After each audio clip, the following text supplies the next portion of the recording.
Bible in a Year Live Chronological Project, Week 10, Day 6, Contemporary English Version. Israel's borders. The Lord told Moses to tell the people of Israel that their land in Canaan would have the following borders. The southern border will be the Zin Desert and the northern west part of Edom.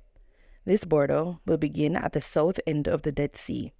It will go west from there and will turn southward to include Scorpion Pass, the village of Zin, and the town of Kadesh Barnea. From there, the border will continue to Hazar Adar and on the Azmon. It will run along the Egyptian Gorge and end at the Mediterranean Sea. The western border will be the Mediterranean Sea. The northern border will begin at the Mediterranean, then continue eastward to Mount Hor.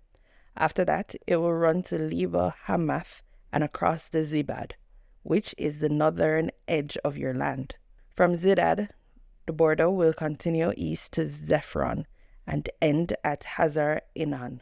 The eastern border will begin at Hazar Enan in the north, then run south to Sepham and on down to Riblah on the east side of Enin. From there, it will go south to the eastern hills of Lake Galilee. Then follow the Jordan River down to the north end of the Dead Sea. The land within these four borders will belong to you. Then Moses told the people, "You receive the land inside these borders. It will be yours, but the Lord has commanded you to divide it among the 9.5 tribes. The tribes of Reuben, Gad, and East Manasseh have already been given their land across from Jericho, east of the Jordan River, the leaders who will divide the land." The Lord said to Moses, "Eleazar the priest and Joshua son of Nun will divide the land for the Israelites. One leader from each tribe will help them.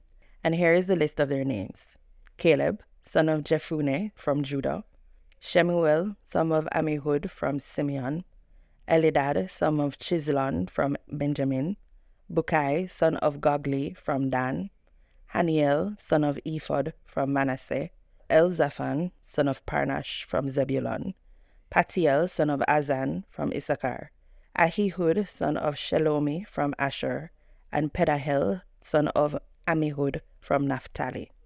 These are the men the Lord commanded to help Eleazar and Joshua divide the land for the Israelites, the towns for the Levites.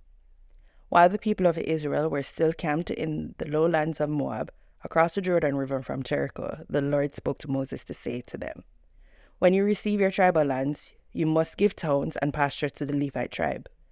That way, the Levites will have towns to live in and pastures from their animals.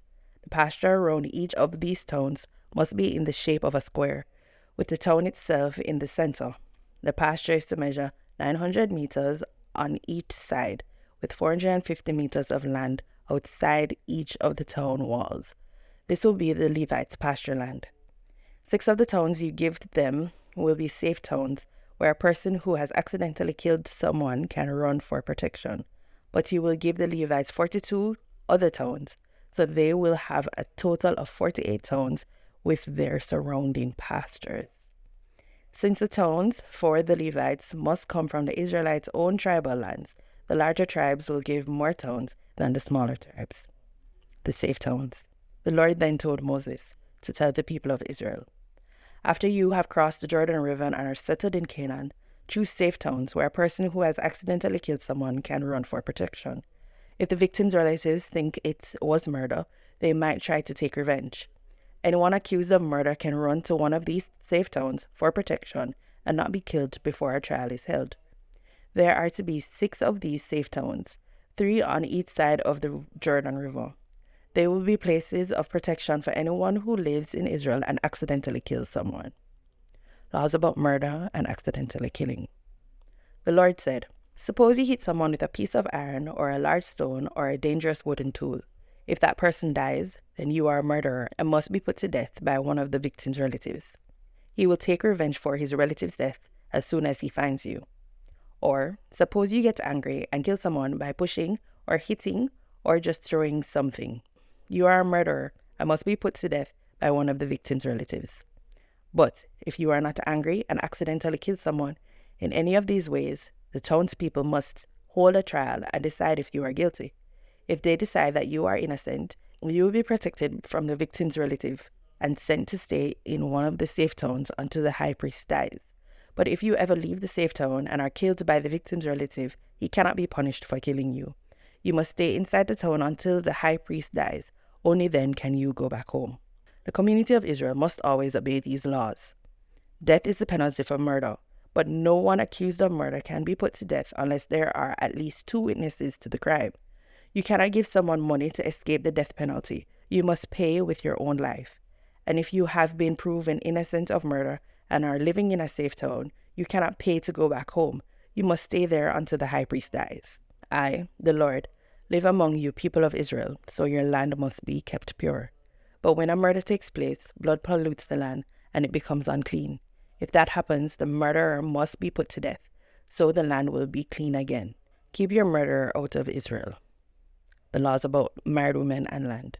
One day, the family leaders from the Gilead clan of the Manasseh tribe went to Moses and the other family leaders of Israel and said, Sir, the Lord has said that he will show what land each tribe will receive as their own.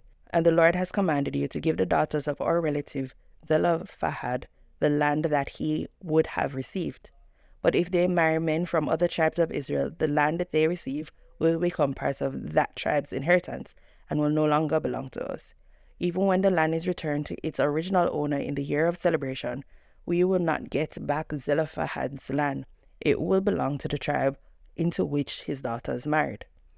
So Moses told the people that the Lord had said, These men from Manasseh tribe are right.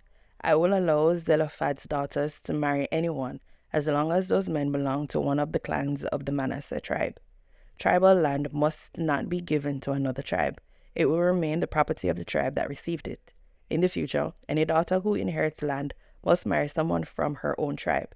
Israel's tribal land is never to be passed from one tribe to another. Mahlah, Tirzah, Haglah, Milcah, and Noah, the daughters of Zelophehad, obeyed the Lord and married their uncle's sons, and remained parts of the Manasseh tribe, so their land stayed in their father's clan. These are the laws that the Lord gave to Moses and the Israelites while they were camped in the lowlands of Moab across the Jordan River from Jericho.